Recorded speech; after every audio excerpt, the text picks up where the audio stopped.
হুজুররা সারা বছর ধরে বিরোধিতা করেছে যে এটা মানব সমাজকে অস্থির করে তুলবে, এটা করা যাবে না। হুজুররা যখন বলছে তখন আপনারা নাক ছিটকেছে না, আরে হুজুর তার কাজ কাম না খায় দেয়, সারাদিন শুধুমাত্র এই সমস্ত বকবক করে।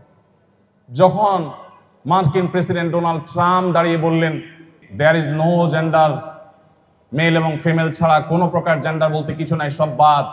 ইউএসএইড যখন এখানে যে সমস্ত এনজিও গুলো এই শয়তানিগুলো করতো, এদের ফান্ড দেওয়া সব বন্ধ করে দিল, এরা তল্পি গোটায় দেশের বাইরে যাওয়া শুরু করে দিল।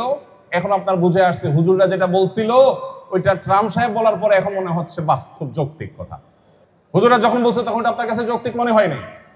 ফ্যামিলি প্ল্যানিং এর নামে, পরিবার পরিকল্পনার নামে মানুষ জন্মের হার কমতে কমতে আমাদের দেশে যে পর্যায়ে আসছে, প্রেডিকশন বলছে যে আর 10-15 বছর পরে আমাদের দেশেই ক্রাইসিস তৈরি হবে, দেশ চালাবার মতো মানুষ পাওয়া যাবে না, বুড়ো দিয়ে ভরে যাবে দেশ।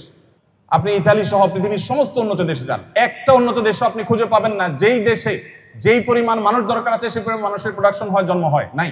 প্রত্যেকটা দেশে ক্রাইসিস চলছে। প্রত্যেকটা দেশের গভর্নমেন্ট দেখবেন একটা ছেলে হলে প্রণোদনা দেয় ধরা যাক $200, দুইটা ছেলে হলে $500, তিনটা হলে $700।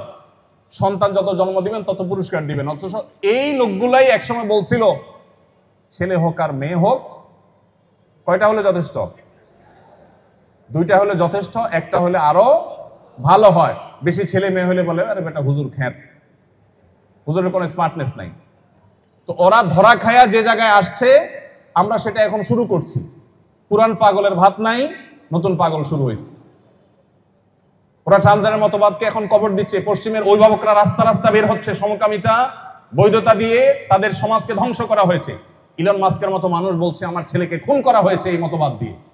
ছেলে সে ট্রান্সজেন্ডার মতবাদে প্রভাবিত হয়ে মেয়ে হয়ে তিনি মনে করছেন তার ছেলেকে খুন করে ফেলা হয়েছে। তিনি আজকে এফেক্টেড হয়ে আজকে তার সমস্ত সম্পদ সমস্ত শক্তি দিয়ে ডোনাল্ড ট্রাম্পের নির্বাচনে তাকে জয়ী করে আজকে তার সেই মিশনকে তিনি নিয়ে সামনে অগ্রসর হচ্ছেন। আমাদের অভিভাবকরা ধ্বংস হওয়ার আগে আমাদের জন্য সম্বিত ফিরে আসে, আমরা যেন পশ্চিমের সবকিছুকে গোগ্রাসে না গিলি। ওদের অনেক ভালো জিনিস আছে, সেগুলোকে অবশ্যই আমরা গ্রহণ করব, কিন্তু সবকিছু নয়। আমাদের নিজস্ব অনেক ভালো দিক আছে। মুসলিম আইডেন্টিটি নিয়ে আপনাকে প্রাউড করা উচিত। ওরা প্রাউড করে। আপনার ধর্মীয় প্রতিষ্ঠান কোনো কিছু করতে গেলে আপনার কাছে হুজুর হুজুর ভাব লাগে, আপনার কাছে জাত যা যায় ভাব হয়। ওদের অক্সফোর্ড পরিচালিত হয় চার্চ থেকে। ওদের ধর্মচর্চার ব্যাপারে, ওদের নিজের ধর্মকে ধারণ করার ব্যাপারে তাদের মধ্যে কোনো হেজিটেশন নাই, কিন্তু আপনার মধ্যে হেজিটেশন আছে মুসলমানের মধ্যে। এই জায়গাতে আমাদের বড় ধরনের পরিবর্তন আসা দরকার। আস-সুন্নাহ ফাউন্ডেশন, উম্মার স্বার্থে সুন্নাহর সাথে।